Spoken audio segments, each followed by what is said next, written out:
Donc, on est déjà 45 personnes avec nous. C'est vraiment excellent. Juste pour vous situer, les webinaires conjoints Chapitre Saint-Laurent et Côte-Toc auront lieu à toutes les 2 semaines, au moins jusqu'en décembre. Et la première conférencière qu'on a le plaisir de recevoir aujourd'hui, c'est ma collègue Valérie Langlois, qui est professeure au Centre Haute-Environnement de l'Institut national de la recherche scientifique, donc l'INRS, et elle est aussi titulaire de la chaire de recherche du Canada en écotoxicogénomique et perturbations endocriniennes. Elle est aussi directrice du Centre intersectoriel d'analyse des perturbateurs endocriniens, donc le CIAP, un regroupement de l'INRS. Donc, Valérie va nous donner une présentation aujourd'hui dont le titre est déjà à l'écran, là, et puis je suis sûr que vous avez tous déjà lu, donc je vais vous laisser lui présenter ça. Juste pour vous dire comme ça va fonctionner. D'abord, aujourd'hui, c'est moi qui est l'animateur. La prochaine fois, dans 2 semaines, notre prochain webinaire, ce sera un responsable du chapitre Saint-Laurent. Donc, on va alterner chapitre Saint-Laurent et Côte-Toc pour les animations. Donc, cette semaine, c'est moi qui lance le bal. Et on va avoir une période de questions à la suite de la présentation de Valérie. Donc, pour les questions, on va activer les micros et puis tout le monde pourra à ce moment-là poser des questions directement à la conférencière. En même temps, vous avez tous un petit bouton en bas, Converser. Donc, vous pouvez cliquer dessus tout de suite et vous allez voir les conversations en cours des gens. Et puis, donc, Isbat, notre coordonnatrice, a déjà mis un petit mot ici. Donc, vous pouvez poser vos questions à tous, donc à tout le monde. Et à ce moment-là, Valérie va pouvoir les voir. Vous pouvez aussi directement les envoyer à Valérie ou à moi. Si vous ne voulez pas les poser à tout le monde, il n'y a pas de problème. Ou encore les poser oralement à la fin. Donc, voilà, la procédure, c'est tout simple. 48 participants, c'est excellent. Alors, bonne conférence. Et puis, on se redit un petit mot à la fin. On laisse maintenant la parole à Valérie. Merci beaucoup, Patrice. Est-ce que tu m'entends bien? Très bien. Juste pour être certaine que j'ai bien compris, les questions, je les prends à la fin de la présentation. C'est bien ça? Exactement. Ne te laisse pas distraire par toutes les conversations qui vont rentrer. Là. Tu les regarderas à la fin. Mais les gens peuvent les poser pendant le webinaire pour ne pas les oublier. D'accord. Bon, bien, c'est parfait. Fait que, bien, premièrement, je tiens à remercier Côte-Toc et aussi le chapitre Saint-Laurent de m'avoir invité aujourd'hui à partager le fruit de nos récentes publications. Également, comme vous le savez, la recherche, c'est un travail colossal. Donc, merci à tous mes étudiantes, mes étudiants et les collègues aussi qui sont impliqués dans ces travaux de recherche. Donc, aujourd'hui, on va s'entretenir sur les composés aromatiques polycycliques et aussi sur leurs effets sur la faune, plus particulièrement chez les poissons. Bon, un instant que je réussisse à... Et voilà. Alors, quels sont les PAC ou les composés aromatiques polycycliques? Les PAC incluent les HAP, comme on les connaît mieux sous le nom de hydrocarbures aromatiques polycycliques ou les HAP. Par contre, ce groupe-là ne va pas inclure les hétérocycles. Ici, on a des exemples de PAC ou des PAC qui sont alkylés, mais quand on utilise la terminologie de HAP, on n'inclut pas je veux dire les HAP, mais les PAC qui sont hétérocycles. Qu'est-ce qu'on veut dire par hétérocycle? Ça veut dire que les HAP comprennent du carbone, tandis que les hétérocycles, eux, vont comprendre aussi des atomes, soit d'oxygène, de soufre ou d'azote. Donc, les PAC peuvent être soit d'origine pyrogène, par les feux de forêt ou par l'activité industrielle, ou pétrogène, par l'industrie des pétroles. Le Canada, comme ailleurs au monde, on génère des PAC dans l'environnement, surtout ici avec l'extraction des sables bitumineux, et on va en parler un petit peu plus tard. Donc, avec une équipe pan-canadienne dirigée par Elisabeth Gallarneau d'Environnement Canada, on a fait l'état des connaissances sur les PAC au Canada et que dans un cahier spécial dans la revue scientifique de Environmental Pollution qui seront publiés en 2020. Donc, c'est un collectif de 7 grandes revues de littérature qui sont sur les sources et les émissions des PAC au Canada, les différentes techniques d'échantillonnage, les stratégies, les instrumentations, les concentrations de PAC dans l'air ambiant, aussi leur déposition, les concentrations qu'on voit dans tous nos milieux aquatiques et terrestres, également leurs effets sur la faune, leur exposition et aussi les effets à la santé de la faune seulement, et les différents défis qu'on a dans l'évaluation des risques écosystémiques pour finalement compléter avec toutes leurs relations qu'ils ont aussi avec d'autres problèmes environnementaux, dont les changements climatiques. Donc, j'étais en charge de diriger l'une de ces revues de littérature et la nôtre portait sur les expositions et les effets des PAC sur la faune canadienne. Notre revue vient tout juste de paraître. Là, on a envoyé ça la semaine passée. Donc, c'est présentement une press sur l'Internet. Et puis, c'est aussi open access. Donc, vous pouvez aller consulter pour les gens qui sont intéressés. Sarah Wallace, qui est l'une de mes étudiantes au doctorat, est l'auteur principal de cette revue de littérature. Également, comme co-auteur, on a Peter Hodson de Queen's University. On a Jessica Head de McGill University. Et puis ensuite, on a Joanne Perrotte, Shane Desola, Phil Donc, Thomas. j'échange à tous les ans juste pour les billets. Bonjour, Ève. On t'entend parler, ma belle. Merci, Isbat. Donc, Phil Thomas et puis aussi Alicia Berthiaume, qui sont tous d'Environnement Canada. Alors, sans aller trop dans les détails, comme vous le savez, des revues de littérature, ça peut être assez imposant. Je vais quand même vous présenter les grandes lignes de ce projet. Donc, pour commencer, les PAC peuvent entrer dans notre environnement, comme vous le savez bien, de différentes façons, soit par des déversements dus à des déraillements de train, comme on s'en souvient pour le lac Mégantic, par exemple, ou encore par des bris d'oléoduc qui s'est produit il n'y a pas encore très longtemps dans la rivière Saskatchewan. Donc, ça peut être dû à des déversements ou aussi par des activités industrielles importantes comme les principaux ports de mer à l'ouest et à l'est du Canada, soit aussi dans les secteurs préoccupants entourant les Grands Lacs, le fleuve Saint-Laurent, ou encore, bien sûr, dans la grande région des sables bitumineux en Alberta. Donc, la première question que nous avons adressée était à savoir si les animaux canadiens étaient bel et bien exposés aux PAC au Canada. Alors, pour ça, on a compilé tous les articles scientifiques qui avaient mesuré les PAC chez les animaux dans leur tissu. Et surprenamment, il n'y en avait pas beaucoup, il y en avait peu. Puis, ils étaient surtout faits dans les sites près des activités industrielles importantes au Canada. Avec toutes ces données-là, on a construit une plateforme web interactive que vous pouvez accéder gratuitement en utilisant ce lien-ci. Mais si vous me le permettez, je vais vous partager mon écran. Ça, c'est toujours... J'arrête ça ici un instant. C'est partage.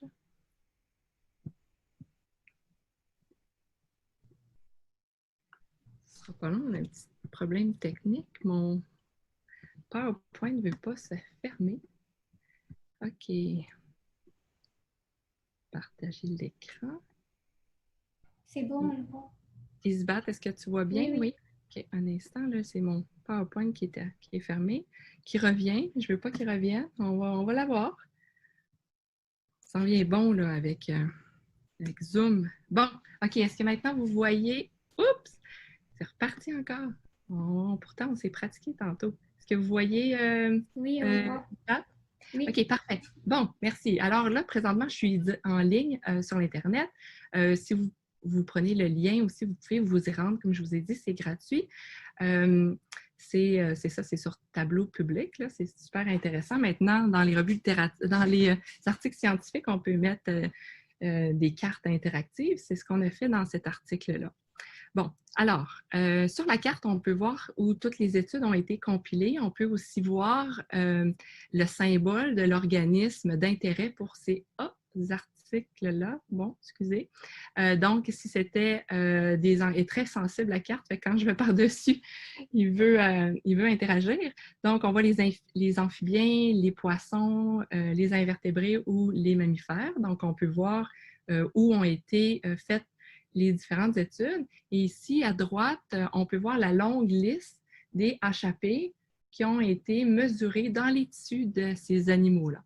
On peut aussi voir à la fin, on a mis les totaux mesurés, soit des packs calculés, les différents ou différents sous-types de packs qui avaient été déterminés dans les différents articles. OK? Donc, ce qu'on voit aussi maintenant, tous les petits ronds de couleurs, si on va dans le bas, on a toute la gamme des concentrations qui est en nanogrammes par gramme ici. Et puis, on peut voir que ça peut varier beaucoup dépendamment des tissus et puis aussi des organismes d'intérêt. Bon, en guise d'exemple, si on s'intéresse seulement aux poissons, on va cliquer sur les poissons. Et puis, on peut voir que toutes les données qui ont été mesurées, les packs dans les tissus de poissons sont vues ici à l'écran en jaune. Lorsqu'on n'en a pas, ça ne veut pas dire que ces packs-là ou ces HAP-là n'en font pas partie. Ça veut juste dire qu'ils n'ont pas été nécessairement mesurés. Puis, on peut aussi voir la large gamme variation qu'on voit de différentes... pour chacun de ces packs-là. Ici, par exemple, on a l'anthracène. On peut voir qu'il y a beaucoup... une grande différence de concentration qui a été obtenue dans nos poissons. Pour vous donner un exemple plus concret, ici, on a le benzoapyrène, qui est un HAP qui est connu comme étant cancérogène aussi chez tous les vertébrés, dont l'homme. On a pour celui-là une limite ici qu'on a inscrite par Santé Canada dans la nourriture qui ne doit pas excéder 3 nanogrammes par gramme. Fait que ça, c'est quelque chose d'intéressant parce que c'est le seul HAP pour lequel on a une limite au niveau des concentrations dans la nourriture. Fait que si, mettons, on était intéressé à savoir là, quels sont les poissons qui dépassent, fait qu'on peut cliquer sur le rond et puis on peut voir ici dans l'encadré, on voit, bon, poisson, la concentration de 3,9 nanogrammes par gramme. Et puis, on voit aussi que c'est du grand... c'est le grand corégone pour lequel on a fait l'étude. Si on retourne sur la carte, on voit où ont été faites ces différentes études de poissons-là. Et puis, celui que je viens de vous présenter a été fait ici près de la région d'Athabasca, en Alberta. Il nous suffit de cliquer sur celui-là. Oh, ça va bien. Et puis, ça va nous présenter seulement les différentes concentrations obtenues pour cet article-là dans cette région-là qui était paru, je pense, si ma mémoire est bonne, en 2017. Donc, on peut voir toutes les HAP qui ont été mesurées et puis on voit ici là, la limite établie par Santé Canada, pardon.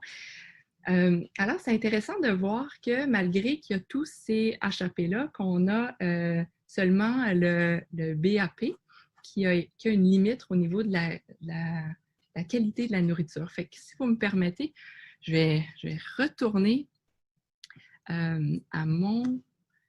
la présentation. Je vais cliquer la prochaine. Est-ce que, Isbat, on voit bien? Oui, c'est beau. OK, merci. Fait que juste pour comparer, des fois, c'est intéressant de voir avec d'autres, je vais refaire mon petit pointeur. D'autres organisations, les critères à la santé, là, comment ça se compare. Fait que ici, on a notre on avait nanogrammes par gramme ou microgrammes par kilogramme, ça revient au même, de BAP. Ça se compare au Brésil avec 2, en Chine un petit peu plus haut avec 5, puis à l'Union européenne, on a 2. Fait que c'est quand même assez similaire, mais encore, ce qui est intéressant, c'est de voir qu'il y a juste un des HAP qui fait vraiment partie de la réglementation au niveau de la santé humaine pour la consommation de la nourriture. Comme vous le savez, l'environnement, c'est plus complexe. On vient de le voir que dans un même poisson, il y a beaucoup de différents HAP. Donc, cette idée-là de combinaison de HAP commence à à être aussi d'intérêt pour nos différentes instances réglementaires, l'Union européenne a mis en place un critère de 12 microgrammes par kilogramme pour 4 HAP. Donc, pas seulement le BAP, il fait partie de ce groupe-là, mais aussi le benzoa-anthracène, le chrysène, puis le fluorantène qui font partie de cette limite-là. Donc, là, ici, ce que je vous mets comme critère, c'est vraiment parce que je vous ai montré les poissons, puis souvent, les poissons peuvent être consommés par les humains. Donc, on a des critères pour les HAP qui sont présents dans la nourriture que nous, on mange. Mais qu'est-ce qu'il y en est des critères pour l'environnement, pour protéger les espèces aquatiques? Alors, excusez, je vais... OK, parfait. Alors, dans une autre revue préalablement mentionnée, pour laquelle j'ai également contribué, on a discuté, entre autres, dans cette revue-là, de tous les critères, puis on a construit une plateforme qui est similaire à la première. Alors, allons-y. Et je vais espérer que tout se passe bien. Ils se battent? Oui, c'est bon. Est-ce que ça va? Oui. OK, wow! Ça va bien. OK, alors c'est une plateforme qui est similaire, mais aussi différente. Ici, qu'est-ce qu'on voit? On voit les différents critères pour l'air, pour... Oh non! C'est ça, hein, c'est trop sensible. Pour l'air, pour les sédiments, pour le sol et puis pour l'eau. Fait que ça, ici, je vous rappelle, c'est les critères pour protéger, entre autres, pour l'eau ici, pour protéger la faune aquatique. OK? Fait qu'on a ici inclus également les critères disponibles pour d'autres pays. On peut les voir ici sur la carte.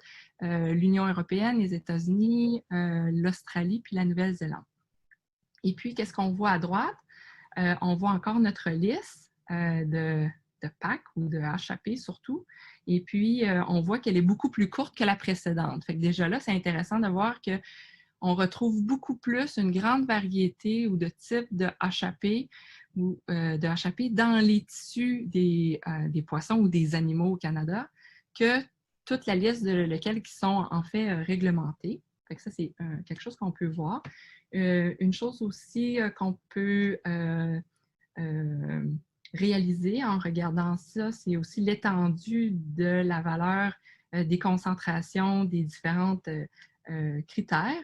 Évidemment, on est en train ici de mélanger les unités puis aussi mélanger les différents compartiments.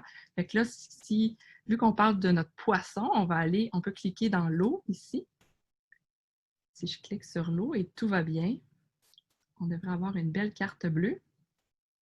On va attendre un petit peu. Où on va présenter, merci. Bon, alors ici, on peut voir soit les critères pour l'eau souterraine, pour l'eau de surface, pour l'eau douce, puis aussi pour les eaux salées. Fait que, juste en guise d'exemple, notre benzoapyrène, par exemple, là, on aurait ça ici, si je me trompe pas, ça c'est la Nouvelle-Zélande. Ensuite, on a, ça c'est les États-Unis, on a l'Alberta, le BC, etc. Fait que vous pouvez cliquer, puis après ça, aller voir quels sont les différents critères pour les différents compartiments d'eau, à savoir les eaux souterraines, les eaux de surface, et tout est en microgrammes par litre. Fait qu'encore une fois, on voit que les critères peuvent varier beaucoup d'un compartiment aquatique à l'autre et puis aussi d'un endroit géographique à l'autre. Même au Canada, on a différents critères dépendamment des différentes provinces ou territoires. Donc, ce qu'on voit jusqu'à maintenant, on comprend qu'il y a une grande série de HAP qui sont présents dans les tissus de nos animaux et puis aussi qu'il y a des limites de rejet dans l'environnement, pas pour tous ces HAP-là, mais pour une grande partie d'entre elles, et puis que quand même les critères vont varier d'une région à l'autre. Là, quand on parle de tout ça, ça veut dire que oui, les HAP rentrent dans les tissus des organismes, dans leurs cellules. Alors, qu'est-ce que ça leur fait à eux, nos animaux? Donc, la revue de la littérature que nous avons fait a compilé tous ces effets-là. Évidemment, je ne vais pas toutes vous les lister, mais en règle générale, nous avons obtenu les résultats suivants. Donc, beaucoup d'effets sur l'embryotoxicité, beaucoup d'effets sur les dommages à l'ADN, la cardiotoxicité, donc soit des problèmes cardiaques, des déformations cardiaques, la présence de malformations congénitales, la perturbation endocrine aussi qui a été étudiée, et puis le stress oxydatif. Donc, une grande partie de cette toxicité-là peut être attribuée au degré de biodisponibilité des PAC dans l'environnement. Et puis aussi important, c'est que les HAP, lorsqu'ils rentrent dans les cellules, souvent, c'est la molécule parentale. Lorsqu'ils rentrent, ils se font détoxiquer par la première phase de détoxication, par les enzymes du cytochrome P450 vont faire des métabolites qui sont souvent plus toxiques, qui vont pouvoir, par exemple, aller s'attacher ou s'attaquer à l'ADN et créer des enduits qui, après ça, vont avoir des conséquences, évidemment, dépendamment du développement de l'organisme, peut avoir des conséquences au niveau de l'augmentation des malformations, par exemple, etc., dépendamment où est le dommage à l'ADN. D'autres conclusions intéressantes de l'étude, c'est que la plupart des études que nous avons répertoriées étaient faites chez les poissons et chez les oiseaux. Donc, il manque encore énormément de travaux chez les amphibiens, les reptiles et les mammifères semi-aquatiques.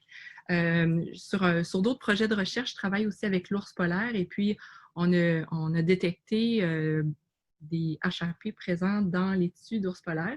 Donc, c'est important aussi de continuer à surveiller les concentrations des HAP dans les tissus des animaux. Et puis, quelque chose qui n'est pas écrit ici, mais qu'on s'est rendu compte, c'est que souvent, les études vont ou bien seulement regarder les concentrations de HAP dans les tissus des animaux sans regarder les effets sur la santé, ou vice-versa. Les exposer en laboratoire, mais sans regarder les concentrations dans les tissus. Fait que présentement, il nous manque de ces études-là qui font le pont entre les concentrations dans les tissus des animaux et leurs effets à la santé. De plus, quelque chose d'autre que nous, on fait dans notre labo, mais beaucoup de mes collègues aussi, c'est important de développer des biomarqueurs moléculaires, surtout pour détecter de façon plus précoce les réponses aux différents PACS. Fait qu'avant qu'on ait des malformations qui sont permanentes, est-ce qu'on ne peut pas trouver des biomarqueurs, des indicateurs moléculaires qui vont nous dire, OK, notre espèce, d'intérêt est présentement est en train de répondre à la présence de HAP dans son environnement. Fait que, avant que les concentrations soient trop hautes et puis que les conséquences soient irréversibles. Et puis, finalement, la plupart des études mécanistiques sont vraiment limitées au HAP individuel, en particulier le BAP, comme on l'a vu, qui était celui qui était le plus réglementé. Donc, c'est important de continuer les recherches sur d'autres HAP, mais là, je vais aussi inclure d'autres hétérocycles parce qu'il y a vraiment peu de littérature sur ce sujet-là. Et puis aussi de comprendre les mélanges complexes. On sait que c'est dur d'étudier des mélanges complexes parce que lorsqu'il y a des effets, de où proviennent les effets, mais c'est important de continuer à le faire parce qu'en réalité, les animaux, comme on vient de le voir, ils sont exposés dans leur tissu, sont exposés à une longue liste de HAP et non seulement un. Donc, c'est important de continuer à faire ces travaux de recherche-là. Donc, en résumé jusqu'à maintenant, ce qu'on vient de voir, c'est que les PAC sont retrouvés dans les tissus de la faune canadienne et puis que la réglementation actuelle inclut peu le risque associé au mélange de PAC. Donc, souvent, on va réglementer pour individuellement chacun des HAP, mais pas nécessairement prendre en considération leur mélange. Ce qui m'amène à la deuxième partie de ma présentation sur, c'est ça, les effets d'un mélange de PAC que nous avons étudié depuis, ça fait à peu près 7 ans qu'on travaille sur les effets du dilbit ou du bitume dilué qui nous proviennent de la région des sables bitumineux. Ici, ça c'est l'Alberta, on a la région des sables bitumineux. Une fois extrait, le bitume, c'est comme un peu, vous pouvez penser à de la boue, là, c'est très visqueux. On va le mélanger avec des condensats de gaz pour pouvoir réduire sa viscosité pour après, par exemple, pouvoir le transporter dans un tuyau comme un oléoduc ou juste un tuyau pour pouvoir l'acheminer d'un endroit à l'autre. Fait que le bitume dilué ou le dilbit, ça va vraiment faire partie de la deuxième partie de cette présentation-là, qui en soi est un mélange complexe de PAC. Deux des dilbits canadiens les plus transportés au pays sont le Access Western Blend puis le Cold Lake Blend, qui sont produits ici dans notre région des sables bitumineux.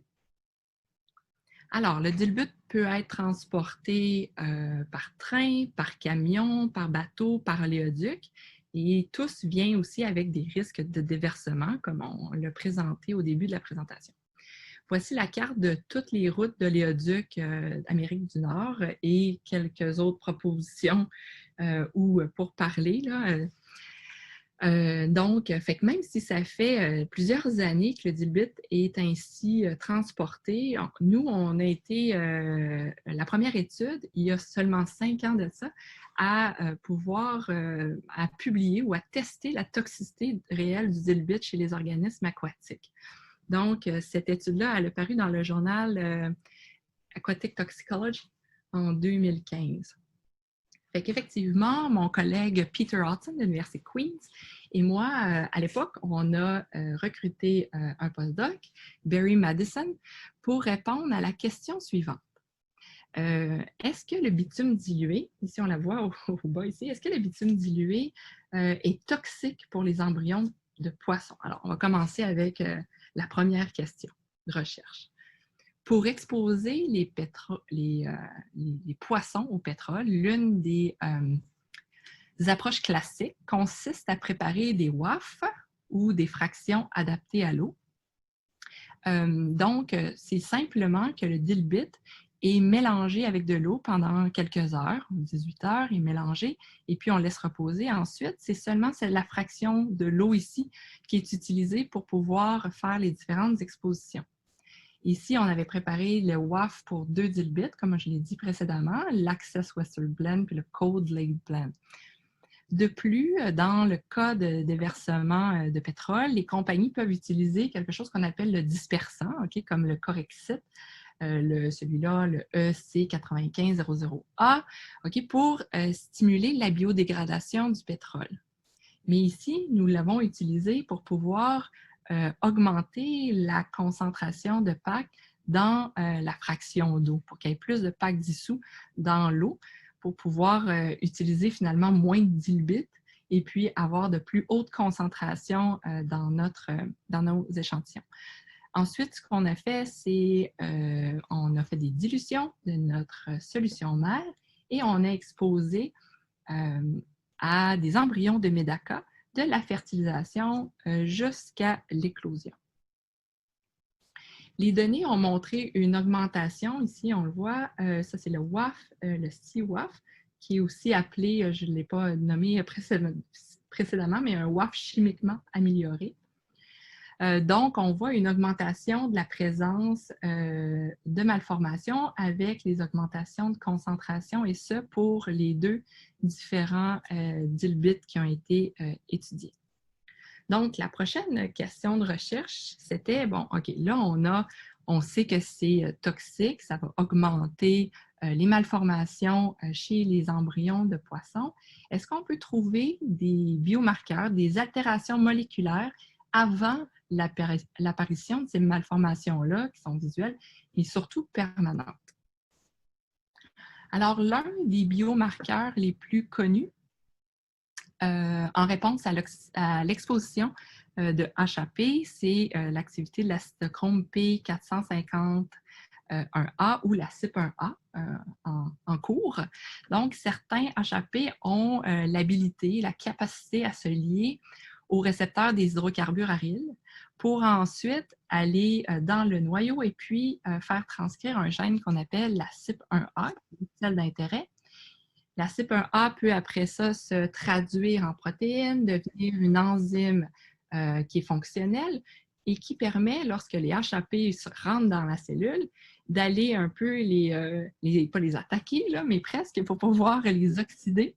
Et puis, pour pouvoir commencer le processus qu'on appelle la détoxication, la phase 1 de la détoxication, pour pouvoir l'éliminer. Mais souvent, c'est ça, les métabolites produisent. Plusieurs d'entre elles sont encore plus toxiques. Mais quand même, ce qui est important à comprendre ici, c'est que quand il y a une présence de HAP, on a ce marqueur moléculaire-là qui est exprimé. Okay? Donc, ça, c'est l'élément important à comprendre ici.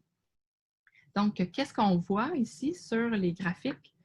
En bas, on a encore les concentrations, les différentes concentrations d'hydrocarbures. Et puis, ce qu'on peut voir, c'est l'augmentation à des concentrations, je pense que c'est la prochaine diapo, à des concentrations qui sont en deçà de la présence de malformations qui sont exprimées.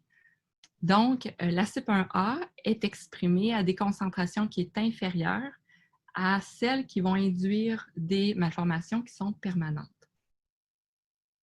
OK, fait que là, ça, c'est bien de savoir tout ça, mais maintenant, est-ce que ça, quand on travaille avec le MEDACA, est-ce que la sensibilité du MEDACA, est-ce qu'on peut la comparer par rapport à celle d'espèces de poissons canadiens? Alors, on a fait plusieurs autres études, mais ici, je vais simplement vous en présenter deux autres. Celle du menet à grosse tête et de la perche chaude, qu'on a fait aussi avec les mêmes conditions que je viens de vous montrer au niveau du MEDACA, là, qui avait été fait par d'autres de mes étudiants, mais aussi au niveau juste de la période de l'embryogenèse. Et puis, pour présenter les résultats, je vous montre ici une approche de distribution de la sensibilité des espèces. Fait qu'on utilisait le début de l'induction de la CYP1A pour pouvoir savoir quelle concentration, ici on a les différentes fractions de WAF, quelle est la concentration la plus basse à laquelle on commence à avoir une induction qui est significative pour chacune de ces différentes espèces-là. Et puis après ça, on peut voir avec ce graphique-là, lequel est le plus sensible ou a besoin de plus basse concentration, comme ici le menet à grosse tête, a besoin d'une plus basse concentration que, par exemple, le MEDACA pour pouvoir commencer son induction de la CYP1A. Fait que pour les deux dilbits, on voit le même profil où le MEDACA A va commencer à répondre à de plus hautes concentrations par rapport à la perche chaude ou au menet à grosse tête. Donc, ça ici, c'est important de comprendre de ne pas dériver toutes nos données des quotas. Là, ici, je présente les HAP, mais ça va être vrai aussi pour d'autres contaminants, sans doute, de ne pas dériver toutes nos données d'écotoxicité avec des espèces modèles comme le MEDACA, que je viens de vous présenter, ou aussi le poisson zèbre, qui devient le zebrafish, qui devient de plus en plus populaire, parce que les espèces canadiennes vont être, en tout cas dans ce cas-ci, plus sensibles à la réponse, dans leur réponse. Ces données permettent surtout de démontrer que la CYP1A est un bon biomarqueur d'exposition opaque pour des concentrations plus faibles avant que les malformations permanentes arrivent. Donc, la CYP1A va répondre à l'exposition au dilbit. Bon. Bien que la plupart des malformations que nous avons observées soient celles qui sont couramment signalées au cours d'une exposition à différents PAC, comme les malformations cardiaques ou les œdèmes. Une des malformations supplémentaires que nous avons observées, c'est l'absence de vessie natatoire. Okay? Donc, chez les poissons, la vessie natatoire permet de se déplacer librement dans la colonne d'eau. C'est un organe essentiel pour les poissons. Fait que la prochaine question de recherche que nous avions, c'était d'évaluer les mécanismes d'action sous-jacents aux différentes malformations.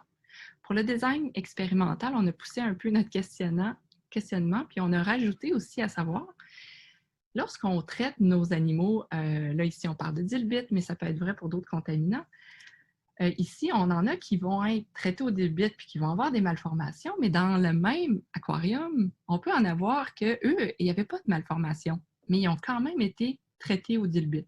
Donc, ici, je les ai appelés non malformés. On avait nos témoins, évidemment, et ceux traités au dilbit qui ne l'étaient pas, versus ceux qui étaient mal formés et traités au dilbit. OK, donc on a un peu poussé là, nos questions de recherche dans la prochaine partie, la prochaine étude. C'est aussi une étude qui vient juste, un manuscrit qui vient juste de paraître, je pense que ça fait 2 semaines que c'est publié maintenant en ligne. Donc, pour cela, ce qu'on a fait, on a construit une biopuce sur mesure pour le Medaka. Ici, oui, c'était nos premiers travaux de recherche, donc on utilisait encore le Medaka, qui comprenait plus de 44 000 sondes de gènes. Donc, qu'est-ce que ça veut dire? Ça veut dire que pour un même échantillon, des milliers de gènes y étaient étudiés en même temps. OK? Donc, pour simplifier ça ici, je ne vais pas tout vous montrer les gènes, mais j'ai fait une heat map d'une 20aine de gènes. Ici, ils sont tous identifiés à droite. Qu'est-ce qu'on voit ici encadré? C'est nos différents échantillons du contrôle et puis les 2 autres, c'est les traitements par le dilbit. Fait qu'on peut voir que juste même visuellement, qu'il y a une différence d'expression de ce groupe-là des témoins par rapport à ceux exposés au dilbit. Qu'est-ce que veut dire les couleurs? Donc, plus on est vert, plus on est en expression, surexpression, l'induction du gène, et puis en mauve, on est en répression par rapport aux 2 traitements. OK. Donc, si on revient à la CYP1A, puisqu'on vient juste d'en parler, puis vous la comprenez bien maintenant, sur notre biopuce, qu'est-ce qu'on a vu?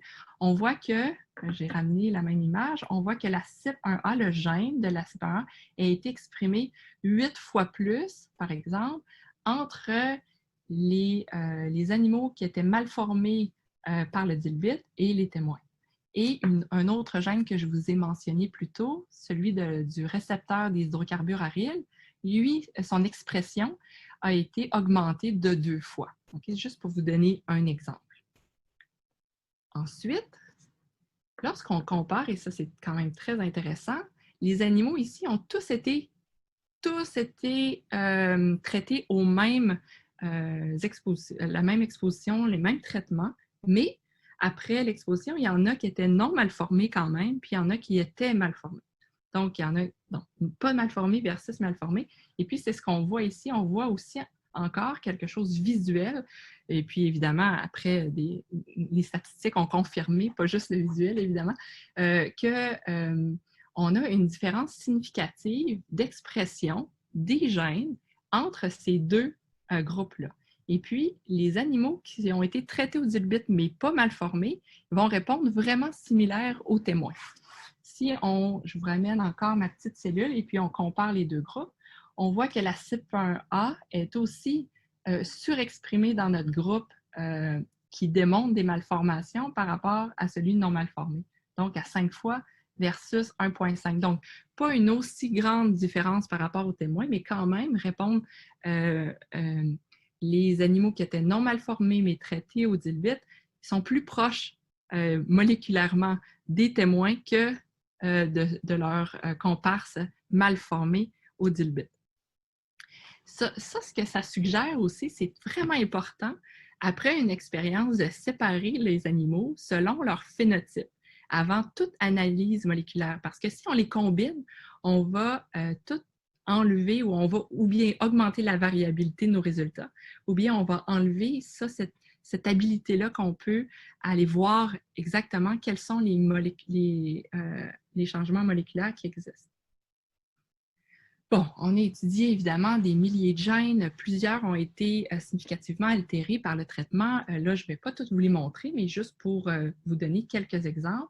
Ici, on a 3 colonnes. OK? C'est assez complexe là, comme j'aurais pu la refaire comme tableau. Donc, on a 3 colonnes. Ici, on revient, je vais juste vous les rappeler. C'est nos témoins versus ceux qui étaient traités au dilbit mais mal formés.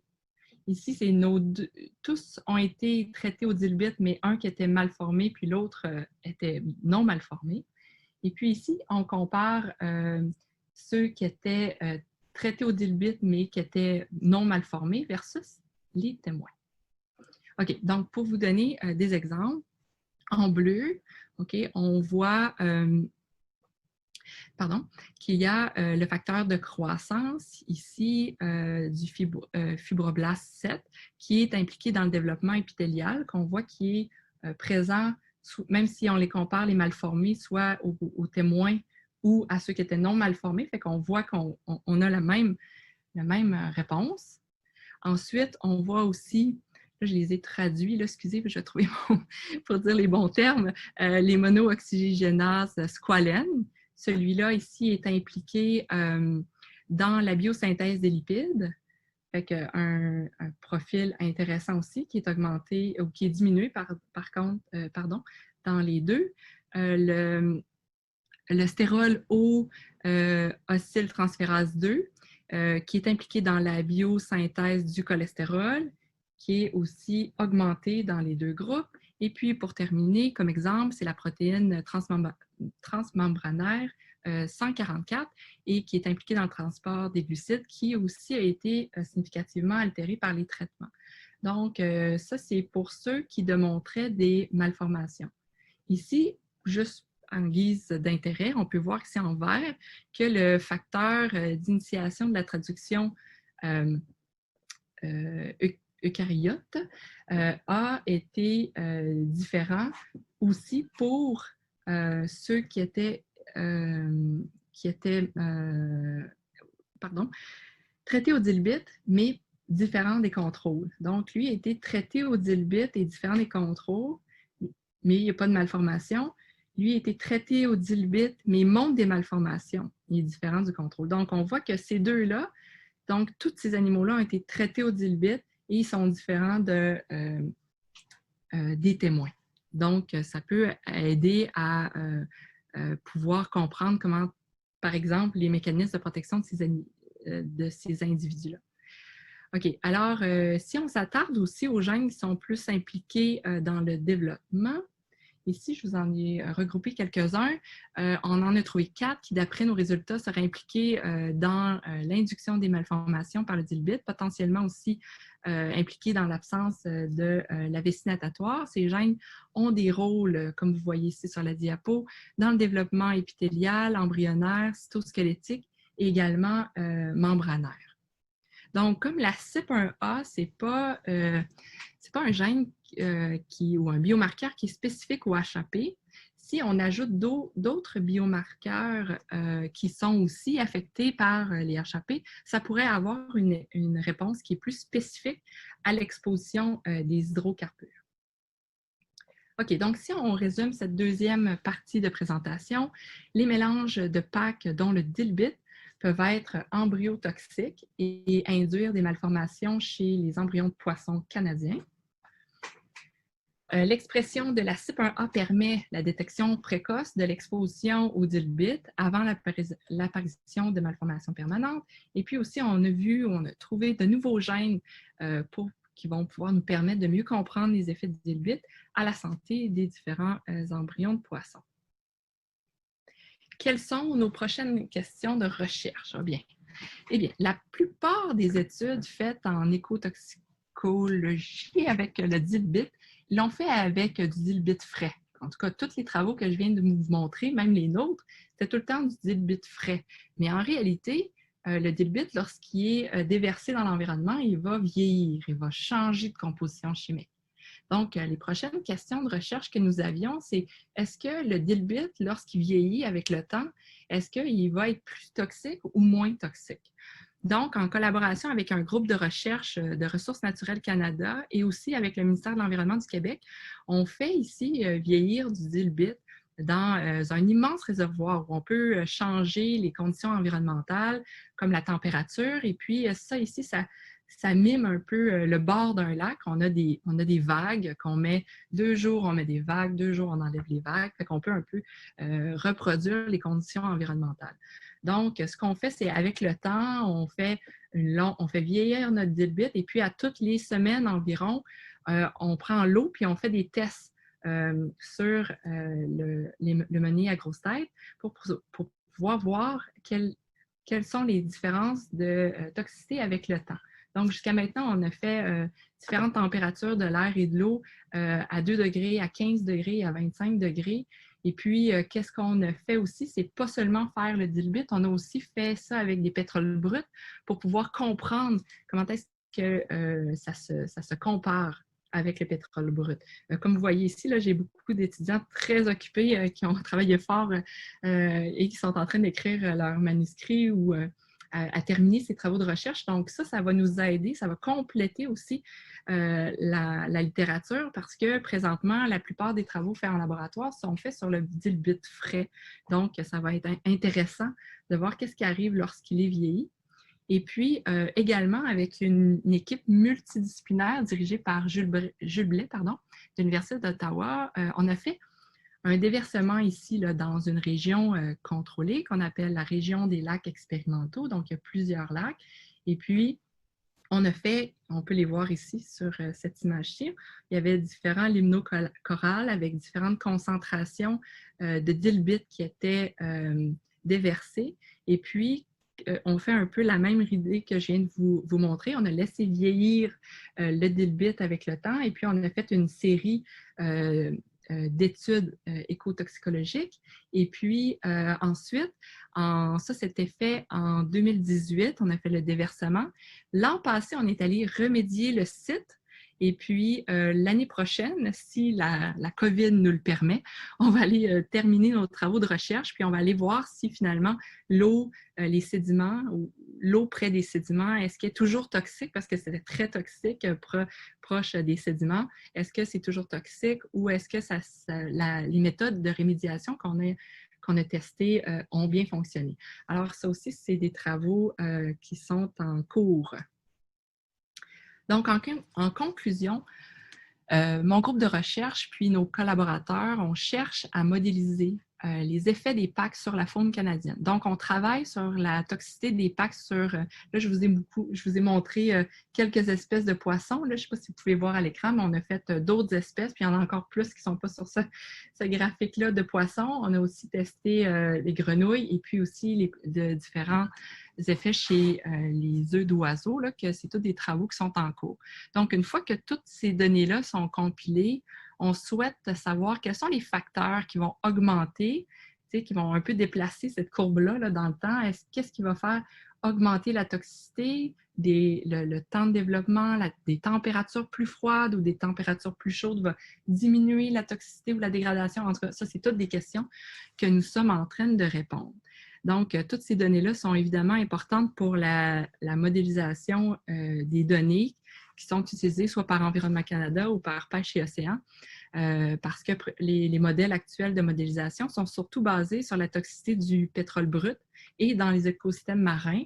Donc, ces données-là sont faites que nous produisons, c'est dans des écosystèmes d'eau douce et c'est aussi avec le dilbit qui est très pertinent pour le Canada. Et puis, c'est ça, de continuer de développer des outils moléculaires qui permettront, ça va devenir des outils de biosurveillance ou pour soit faire des études de référence dans des endroits qui sont peut-être fortement à risque ou aussi, comme on l'a vu à la fin, pour restaurer des sites après de déversement d'hydrocarbures pour pouvoir voir est-ce que les animaux sont encore sensibles aux concentrations qui sont présentes ou au mélange de HAP ou de PAC qui est présent dans l'environnement.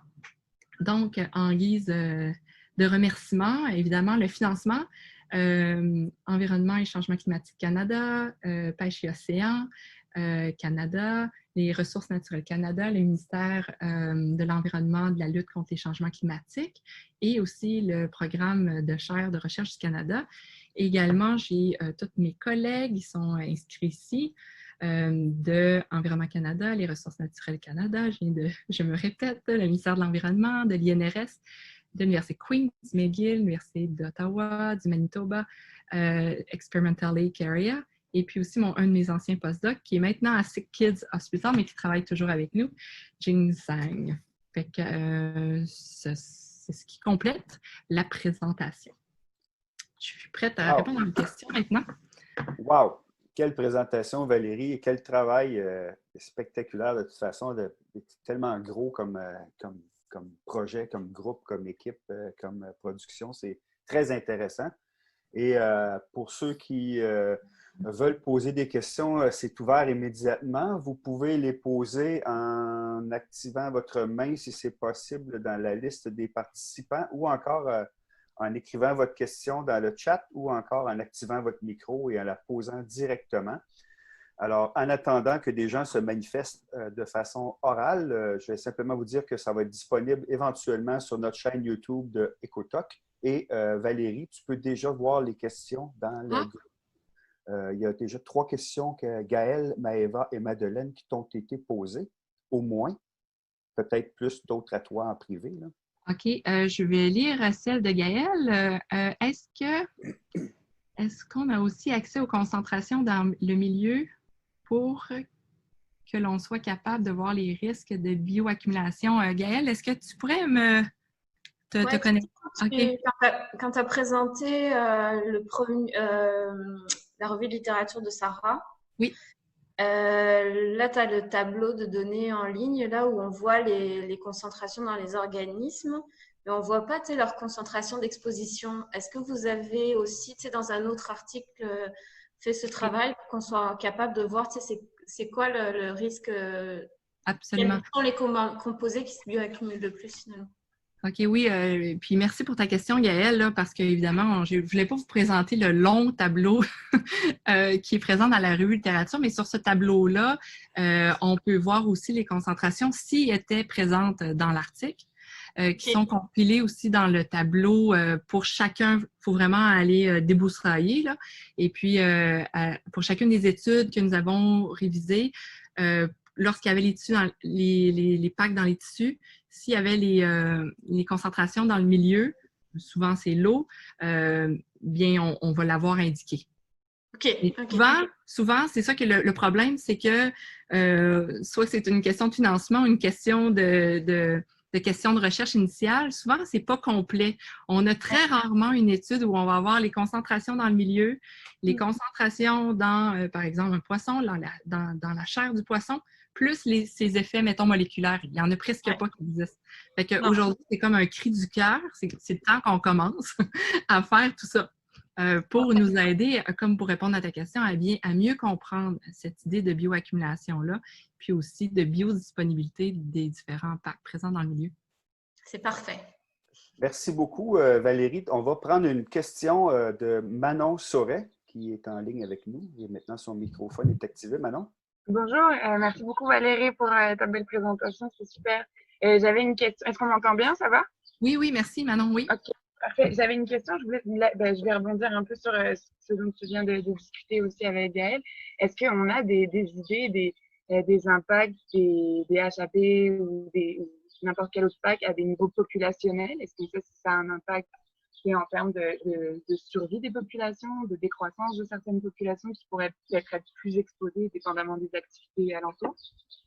C'est une très bonne question. À ma connaissance, au niveau de la population, je pense qu'il y a beaucoup de travaux présentement qui sont en cours dans la région des sables bitumineux par nos collègues, surtout d'Environnement Canada. Donc, il y a des travaux en cours, mais je ne vais pas te dire, je peux pas te dire que je suis est-ce que c'est difficile à implémenter ce genre? Parce que j'imagine qu'il faut aussi des suivis sur plusieurs années pour avoir ce genre de données-là. Oui, puis ce que tu peux voir aussi, quand on étudie, par exemple, je ne sais pas, le glyphosate, OK, il y en a un, là, c'est une molécule. Là, ici, là, on parle de composants, on parle de centaines, de milliers de molécules. Ils changent aussi dépendamment du dilbit. Aussi, ceux qui sont dans l'air versus dans le comportement du sol, dans l'eau, ne sont pas nécessairement les mêmes. Le niveau de complexité est assez élevé. Puis après ça, de dire que, par exemple, les amphibiens autour d'un secteur diminué, est-ce que c'est à cause des HAP ou à cause de la diminution de la perte de l'habitat, l'acidification? Il y a tellement de cofacteurs que ça devient, je suis d'accord avec toi, quelque chose de très difficile. Mais ceci dit, on veut, c'est pas ça qui va faire arrêter de faire les recherches. Avec le projet que nous avons fait à Experimental Lake Area, on avait dans nos enclos pas juste des poissons, on avait fait toute une chaîne alimentaire. Fait que ces travaux-là vont pouvoir commencer à répondre à ces questions-là. Malheureusement, c'est pas encore publié, fait que je peux pas Mais c'est sûr que ça va être fort intéressant parce que c'était des milieux contrôlés, on était dans l'environnement. Fait que ça va être intéressant de voir les changements de la population, phytoplancton, zooplancton, etc., dans ces milieux. Est-ce que je peux en profiter pour poser une deuxième question? Ben, j'imagine que oui. OK. Juste, mais ça va être, j'imagine, rapide. Le type 1A, est-ce que c'est un biomarqueur qui est pertinent pour d'autres espèces que des poissons? Ah, excuse-moi, j'ai coupé. Si c'était un biomarqueur pertinent pour d'autres espèces? Oui. Absolument. Okay, Ben là, c'est ça, je vous ai pas tout mis, là, mais on travaille avec des oiseaux, parce que je sais que tu travailles avec les oiseaux. Oui. Ça fonctionne très bien chez les oiseaux. Une de mes étudiantes, Sarah Wallace, c'est ce qu'elle fait, là, elle travaille avec ce biomarqueur-là et d'autres chez les oiseaux. On a aussi démontré chez les grenouilles que ça fonctionnait bien aussi avec des travaux de Lara, une autre étudiante au doctorat dans mon labo. Ceux sont publiés, par exemple. Fait que oui, ça fonctionne très bien avec plusieurs classes de vertébrés. Merci. Super, merci beaucoup. Merci beaucoup, Manon. Il reste encore quelques questions qui ont été posées. En fait, Maëva, Madeleine, Maëva, peut-être tu pourrais prendre le micro. Oui. Si tu veux parler. Oui, en fait, la première question, c'est bon, on a répondu. La deuxième petite question que j'avais, c'était, j'ai vu que dans ta présentation, tu avais fait embryon de médacarpe et de menet, mais il me semble avoir vu marqué perche chaude aussi. Oui. OK, et ça, vous l'avez fait où? Enfin, vous avez comme la technologie pour genre maintenir vos embryons de perche chaude chez vous? Ça m'intéresse énormément, c'est pour ça que je me demandais. Oui, ben c'est ça. Ben non, mais on n'a pas de colonie de perche chaude, si c'était ta question. Là, à l'époque, c'est des travaux qui ont été faits quand j'étais avant à Kingston. Et puis, on avait trouvé un fournisseur, là, finalement. C'est quelqu'un qui aimait ça faire des élevages de perche chaude. C'est un particulier. En arrière de chez lui, il avait des étangs. Et puis, il faisait ça. Là. Donc, il y avait beaucoup de perche chaude et puis d'embryons. On est allé les chercher pour pouvoir faire le travail. Ok, d'accord, je comprends mieux. Et dernière petite question, justement, tu parlais de la complexité des bits au niveau chimique. Est-ce que vous avez prévu à un moment donné de faire la caractérisation justement de ce que vous retrouvez dans vos mélanges à vous? Ah oui, mais ça c'est fait, c'est publié. Ouais. En fait, là, on a commencé puis on a choisi au départ, là, en 2013, de travailler sur les 2 dilbits, je ne vais pas les nommer pour que ce soit compliqué pour rien, mais les 2 dilbits d'intérêt dans nos travaux parce que c'était les 2 seuls qui avaient été caractérisés par le DFO, Pêche et Océan Canada. Okay. Donc, ça, c'est tout disponible en ligne, toute la chimie. D'accord, super. Bon, merci beaucoup. Merci. On approche midi. On va quand même prendre une dernière question de Madeleine. Madeleine, tu avais posé une question. Veux-tu activer ton micro? Oui. Alors, c'était pour savoir, dans le fond, il y a eu un moment où tu disais qu'il n'y avait pas assez de recherches qui étudiaient les effets de mélange de HAP. C'était tout le temps un HAP, les effets, qu'est-ce que ça a? Je me demandais si tu penses qu'il y a des hypothèses qu'il y a un effet de potentialisation entre les molécules qui les rendrait plus toxiques quand ils sont en mélange que quand ils sont étudiés tout seuls. Oui, absolument, parce que, par exemple, il y en a des HAP que tout seuls, ils ne vont pas activer notre récepteur. Là, tu te souviens là, sur la petite cellule que j'ai montrée, le récepteur des hydrocarbures aryles. Ils ne vont pas, eux, se lier. Fait qu'en fait, eux vont rentrer dans la cellule, puis peut-être qu'ils vont être moins toxiques. Par contre, si eux sont en combinaison avec des HAP qui vont se lier, là, on va avoir la CYP1A qui va être exprimée et puis qui va vouloir aller oxyder toutes les molécules. Donc, pas juste les HAP pour lesquelles elle a été liée, mais toutes les molécules de HAP. Donc, là, ça va augmenter finalement la présence de métabolites qui sont souvent encore plus toxiques. Donc, oui, il y a de la potentiation qui est possible. OK, merci. OK, bien, merci beaucoup Valérie. Écoute, c'était une heure très occupée, très dense en informations et merci beaucoup d'avoir peut-être prêté au jeu de notre première conférencière. Je le rappelle, webinaire combiné, conjoint entre Chapitre Saint-Laurent et Écotoc. Là, je devrais avoir le logo de Chapitre Saint-Laurent aussi derrière moi. Je l'aurai pour la prochaine fois.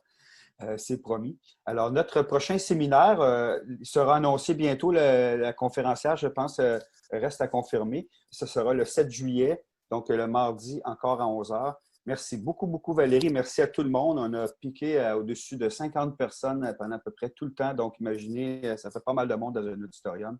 Merci beaucoup. Et bonne fin de journée. Merci beaucoup.